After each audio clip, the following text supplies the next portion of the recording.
बिस्मिल्लाहिर्रहमानिर्रहीम। अस्सलाम वालेकुम। हज़रत ख़िज़र अलैहिस्सलाम उन चंद शख्सियात में से हैं जिन पर पुरअसरारियत का पर्दा है, और वो कौन हैं, क्या हैं, इस बारे में अवाम का तजस्सुस हर ज़माने में रहा है। सच तो ये है कि इस सिलसिले में किसी भी मुस्तनद हवाले से और यकीनी तौर पर कुछ नहीं कहा जा सकता, और सूरतुल कहफ की तफसीर में मुफस्सिरीन ने इस सिलसिले में जितनी भी रवायात नकल की हैं, इनमें से कोई एक भी साबित नहीं। सूरतुल कहफ में सैयदना मूसा अलैहिस्सलाम के किस्से में जिस अब्द सालेह का जिक्र किया गया है, वो हज़रत ख़िज़र अलैहिस्सलाम की ही तरफ इशारा है। अलबत्ता वो अब्द सालेह जिन था या इंसान, फरिश्ता था या नबी, वली था या कुतब, किसी भी मुस्तनद रवायत में हतमी तौर पर कुछ नहीं कहा गया। इसलिए इस बारे में उलमा में काफ़ी इख्तिलाफ मौजूद है कि ख़िज़र अलैहिस्सलाम कौन थे। इमाम इब्न हब्बान, इमाम मोहम्मद बिन यूसुफ और इमाम इब्न हजर अस्क़लानी ने ख़िज़र अलैहिस्सलाम के नबी होने को ना सिर्फ तरजीह दी है, बल्कि इसके मुतल्लिक हतमी तौर पर दावा भी किया है। इन हज़रात की पैरवी में हनफी आलिम मौलाना हिफ्ज़ुर रहमान सयूहारी ने अपनी किताब क़िससुल कुरान में, जबकि अहले हदीस आलिम ज़ुबैर अली ज़ई ने महनामा अहले हदीस में हज़रत ख़िज़र अलैहिस्सलाम को नबी मानते हुए ये कहा कि ये अब वफ़ात पा चुके हैं। मौलाना हिफ्ज़ुर रहमान ने इस बारे में काफ़ी तफसील से बहस की है और दलाइल दी हैं कि ख़िज़र अलैहिस्सलाम बशर और नबी थे जो कि लाज़मन वफ़ात पा चुके हैं, क्योंकि कुरान में सूरतुल अंबिया में अल्लाह ताला ने वजाहत कर दी है, वमा जअलना लिबशरिन मिन क़ब्लिकल खुल्द, यानी ए नबी सल्लल्लाहु अलैहि वसल्लम, हमने आपसे पहले किसी इंसान को हमेशा की ज़िंदगी नहीं दी। सो अगर ख़िज़र अलैहिस्सलाम नबी हैं तो इस आयत की रूह से वो लाज़मन वफ़ात पा चुके हैं, क्योंकि वो मूसा अलैहिस्सलाम के दौर में ज़िंदा थे। इसी तरह सैयदना अब्दुल्ला बिन उमर रज़ियल्लाहु तआला अन्हु से रवायत है कि नबी करीम अलैहिस्सलातु वस्सलाम ने फरमाया, आज जो भी शख्स ज़िंदा है, 1 सदी गुजरने के बाद इनमें से कोई भी रोए ज़मीन पर बाकी ना रहेगा। इसलिए अगर किसी ख़ास वजह से हज़रत ख़िज़र अलैहिस्सलाम मूसा अलैहिस्सलाम के दौर से लेकर नबी करीम अलैहिस्सलातु वस्सलाम के दौर तक ज़िंदा होते, तो आप सल्लल्लाहु अलैहि वसल्लम की वफ़ात के 1 सदी गुजर जाने से पहले इस हदीस की रूह से आपका इंतकाल हो गया होता। अब ख़िज़र अलैहिस्सलाम अगर बशर थे तो वो नबी ही क्यों थे, वली क्यों ना थे? तो उलमा कराम का एक गिरोह जो हज़रत ख़िज़र अलैहिस्सलाम के नबूवत के हक़ में दलाइल पेश करता है, वो ये जवाब देता है कि हज़रत ख़िज़र अलैहिस्सलाम जब हज़रत मूसा अलैहिस्सलाम के साथ चले तो उन्होंने पहले एक शख्स की कश्ती में सुराख करके इसे ऐबदार बनाया, फिर एक बच्चे को कत्ल किया, और फिर एक दीवार जो कि गिरने वाली थी इसे सीधा किया। तो उन्होंने जो पहले 2 काम किए, इनके बारे में उन्होंने ये फरमाया कि ये मेरे रब की रहमत है और ये काम मैंने अपनी मर्जी से नहीं किए थे।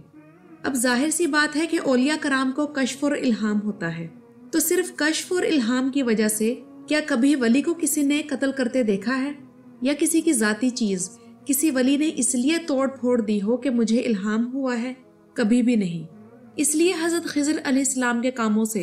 ये बात वाज़ेह हो जाती है कि अगर इन्हें इंसान माना जाएगा तो लाज़मन फिर वो नबी ही होंगे,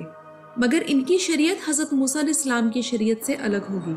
इसलिए मूसा अलैहिस्सलाम को अपनी शरीयत की रोशनी में हज़रत ख़िज़र अलैहिस्सलाम ने जो काम किए, इन पर हैरानी हो, और ऐसे कामों पर हज़रत मूसा अलैहिस्सलाम ने अपनी शरीयत की ही वजह से एतराज़ किए। इसलिए जमहूर उलमा के नज़दीक हज़रत ख़िज़र अलैहिस्सलाम अल्लाह के नबी थे जो कि वफ़ात पा चुके हैं। अल्लाह के वली होकर हज़रत ख़िज़र अलैहिस्सलाम ये काम कभी सरंजाम न दे सकते थे जो उन्होंने हज़रत मूसा अलैहिस्सलाम के साथ रहकर सरंजाम दिए। मगर बात यहीं पर ख़त्म नहीं होती, क्योंकि हम बारहा मुख्तलिफ औलिया कराम और बुजुर्गान दीन से सुन चुके हैं और पढ़ भी चुके हैं कि कैसे मुख्तलिफ मौक़ों पर हज़रत ख़िज़र अलैहिस्सलाम इनकी मदद को पहुँचे, और हम इन बुजुर्गान दीन की बातों को झुठला भी नहीं सकते। इसलिए उलमा कराम के एक गिरोह का ख्याल है कि हज़रत ख़िज़र अलैहिस्सलाम नबी नहीं बल्कि फ़रिश्ता हैं। इस बारे में मौलाना मौदूदी और अल्लामा अब्दुर्रहमान केलानी का एक ही मौक़िफ़ है, और दोनों हज़रात ने अपनी अपनी तफसीर में ज़ोर शोर से इस बात पर बहस की है। और सच बात तो यह है कि इन दोनों हज़रात के दलाइल वज़नी हैं। मौलाना मौदूदी तफ़हीमुल कुरान में सूरह कहफ की तफसीर में जो लिखते हैं वो मैं आसान अल्फाज में बयान करती हूँ। मौलाना मौदूदी फरमाते हैं कि हज़रत ख़िज़र और हज़रत मूसा अलैहिस्सलाम के किस्से में हज़रत ख़िज़र ने जो 3 काम किए, इनमें से दीवार को मुरम्मत करने का काम तो ठीक है और शरीयत के ख़िलाफ़ भी नहीं है, मगर कश्ती में सुराख करना और बच्चे का कत्ल ऐसे काम है कि हज़रत आदम अलैहिस्सलाम से लेकर अब तक जितनी भी शरीयतें आई हैं इन सब के ख़िलाफ़ हैं, کیونکہ کوئی بھی شریعت انسان کو یہ اجازت نہیں دیتی کہ وہ کسی کی چیز خراب کرے یا کسی انسان کو بے گناہ مار ڈالے۔ یہاں تک کہ اگر کسی انسان کو الہام کے ذریعے معلوم بھی ہو جائے کہ ایک کشتی کو آگے جا کر ایک ظالم بادشاہ چھین لے گا اور فلاں لڑکا بڑا ہو کر سرکش اور کافر بنے گا، تب بھی خدا کی بنائی ہوئی شریعتوں میں سے کسی بھی شریعت میں یہ گنجائش نہیں نکلتی کہ کوئی شخص اپنے الہام کو بنیاد بنا کر کسی کی کشتی برباد کر دے یا کسی بے گناہ بچے کو قتل کر دے۔ اب حضرت خضر علیہ السلام کا یہ کہنا کہ انہوں نے اللہ کے حکم سے یہ کام کیے، تو اس بارے میں تو شک و شبے کی کوئی گنجائش نہیں، کیونکہ ایک تو یہ کہ یہ قرآن کا قصہ ہے اور قرآن خود تصدیق کرتا ہے کہ حضرت خضر علیہ السلام کو اللہ تعالیٰ کی طرف سے ایک خاص علم حاصل تھا۔ مگر ناظرین کرام، اصل سوال تو ابھی بھی باقی ہے کہ یہ کام اگر شریعت کے تحت نہیں تھے تو ان کاموں کی نوعیت کیا تھی؟ اب یہاں ہمیں یہ ماننا پڑے گا کہ یہ تکوینی حکم تھے، بالکل اسی طرح جس طرح دنیا میں لوگ بیمار پڑتے ہیں، ان میں سے کسی کو موت آ جاتی ہے اور کوئی تندرست ہو جاتا ہے، کسی کو اللہ تعالیٰ تباہ کر دیتے ہیں اور کسی کو نعمتوں سے نوازتے ہیں۔ تو اب اگر یہ تکوینی احکامات تھے جو اللہ تعالیٰ نے حضرت خضر علیہ السلام کو دیے، تو ایسے کام تو صرف فرشتوں کے ہی ذمہ ہوتے ہیں، اسی طرح جیسے حضرت اسرائیل علیہ السلام جان نکالنے پر مقرر ہیں اور حضرت میکائیل علیہ السلام بارش برسانے اور زمین سے کھیتیاں اگانے پر، اور جس طرح سامری نے حضرت جبرائیل علیہ السلام کے قدم کی مٹی لے کر بچھڑے کے منہ میں ڈالی تھی جس سے بچھڑا بولنے لگا تھا، تو اسے حضرت جبرائیل علیہ السلام کا کیوں کر پتہ چلا تھا؟ اسے حضرت جبرائیل علیہ السلام کا ایسے ہی پتہ چلا کہ وہ جہاں بھی قدم رکھتے تھے وہ جگہ سرسبز ہو جاتی تھی۔ اسی طرح حضرت خضر علیہ السلام بھی جہاں بیٹھتے وہ جگہ سرسبز ہو کر لہلہانے لگتی، اسی لیے ان کا نام خضر ہے جس کا مطلب ہے سرسبز۔ اور صرف فرشتے ہی ہیں جو اللہ کا غیبی حکم پا کر ایسے کام سر انجام دے سکتے ہیں جو حضرت خضر علیہ السلام نے حضرت موسیٰ علیہ السلام کے ساتھ رہ کر کیے، کیونکہ کسی بھی آسمانی شریعت میں اور کسی بھی نبی کے لیے ان کاموں کی گنجائش نہیں نکلتی۔ اور یہ ایک ایسی بات ہے جس پر نہ صرف تمام علماء شریعت متفق ہیں بلکہ صوفیہ کرام بھی متفق ہو کر یہی بات کہتے ہیں۔ چنانچہ علامہ آلوسی نے تفصیل کے ساتھ عبد الوہاب شعرانی، محی الدین ابن عربی، مجدد الفسانی، شیخ عبد القادر جیلانی، جنید بغدادی، سر سقطی، ابو العباس احمد الدین نوری اور امام غزالی جیسے نامور بزرگوں کے اقوال نقل کر کے یہ ثابت کیا ہے کہ اہل تصوف کے نزدیک بھی کسی ایسے الہام پر عمل کرنا خود صاحب الہام تک کے لیے جائز نہیں جو شریعت کے خلاف ہو، کیونکہ اللہ تعالیٰ کی نازل کی گئی شریعتوں پر عمل درآمد ہر انسان کے لیے لازم ہے،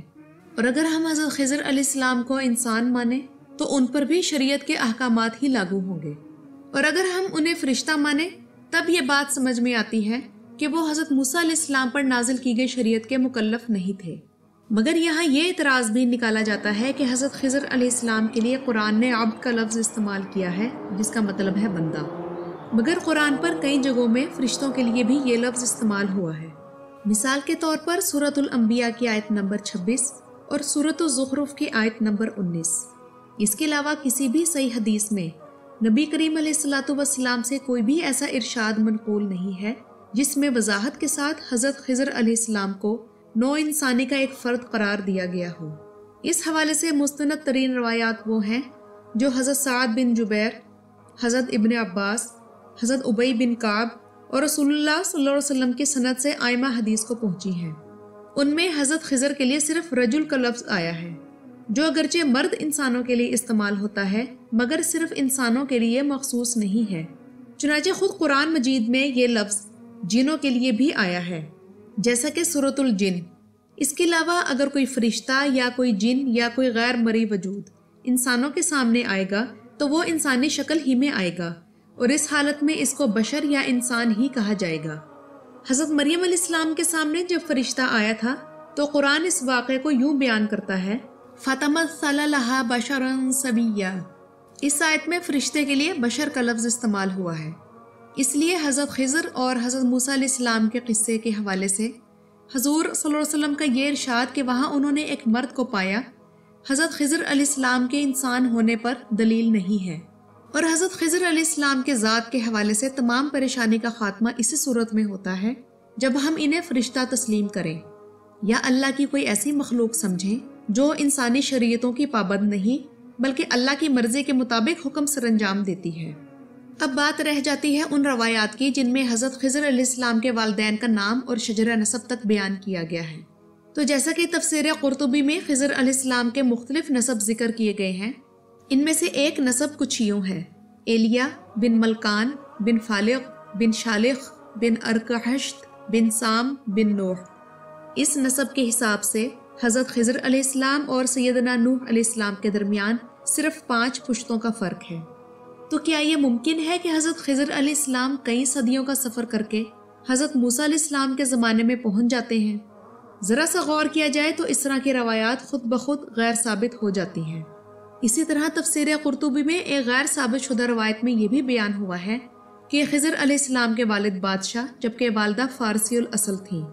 और वो रवायात जिनके रूह से हर साल खिज़र और इलियास अलैहिमुस्सलाम मक्का में जमा होते हैं, और कभी हर साल हज़रत खिज़र अलैहिस्सलाम जिब्राइल, मीकाइल और इसराफील अलैहिस्सलाम के साथ अरफात पहुंच जाते हैं, ये तमाम मनगढ़ंत हैं।